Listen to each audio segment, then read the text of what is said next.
Rome, 44 BC. The year is 44 BC. The Roman Republic is at the height of its power, stretching from the Atlantic to the Arabian Sea. Its legions are undefeated, its generals are legendary, and in the center of it all stands Julius Caesar, arguably the most powerful man in the world. A brilliant general, a cunning politician, and a man who turned the world upside down. Caesar conquered Gaul, crushed his rivals, and marched his legions across the Rubicon, defying the Roman Senate and starting a civil war. When the smoke cleared, he was victorious. The Republic was his. He had defeated armies in the field and bought the loyalty of Rome's influential families. Caesar was named dictator for life. His supporters hailed him as Rome's savior, the second founder of the city. Statues were erected in his honor, triumphal arches were built.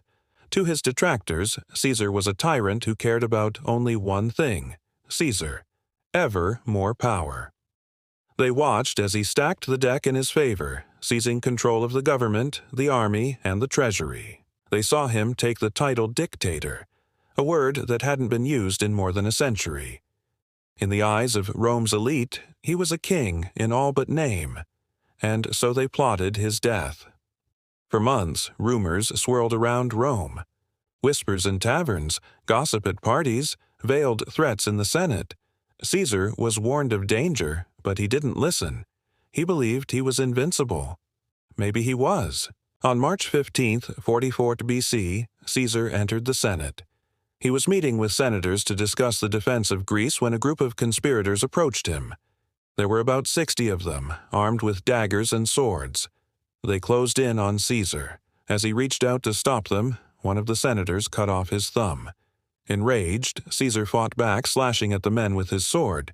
He cut down several senators, but there were too many attackers. The blades struck again and again. Ancient sources claim Caesar was stabbed 23 times. Among his assassins was Marcus Junius Brutus, a member of Rome's most elite family, a man Caesar trusted like a son. The story goes that when Caesar saw Brutus among his attackers, he cried out, "Et tu, Brute," which means, "You too, Brutus." Whether he spoke those words or not, they became part of Caesar's legend, a symbol of betrayal. After stabbing Caesar, the senators fled. It took more than an hour for Caesar's blood to fill the nearby forum. People came from all over Rome to see the spot where he fell, where the assassins had stood. Some wept. Others cheered. Was this the death of a tyrant or the salvation of a republic? Neither. It was the death of a nation. In the following years, Rome descended into another brutal civil war. Caesar's adopted son, Octavian, defeated his enemies and took the title Augustus, becoming the first emperor of Rome.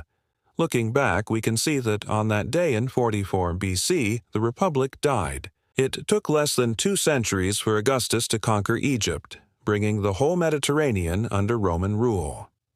By the time the empire was in its full glory, Rome controlled 3 continents. It ruled over 50 million people, and although slavery was outlawed in Rome, millions more were enslaved throughout the empire. Augustus's dynasty lasted for the next 200 years until the rule of Domitian, who was assassinated in 96 AD. After that, there was another civil war, then more, and Rome became a republic once more. The assassination of Caesar is one of history's darkest lessons. It shows how unchecked ambition, unopposed, can overturn the greatest of powers.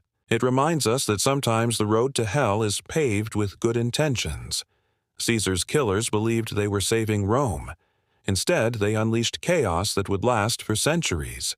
They killed a man who could have become a king, but in doing so, they lost their republic forever. Today, the story of Caesar's assassination is told all over the world. Shakespeare wrote a play about it. Hollywood has made dozens of movies. It's been adapted for everything from graphic novels to video games. Through all these retellings, one thing has remained constant: our fascination with one of the biggest what-ifs in history. What if Caesar had lived? Would Rome have become a monarchy? Would the empire have fallen earlier? Would the course of the ancient world have been totally different? We will never know. All we have is this, the legend of the great man who was murdered by his friends. A cautionary tale for all who seek power, reminding us that the knife of betrayal can come from the one we trust the most.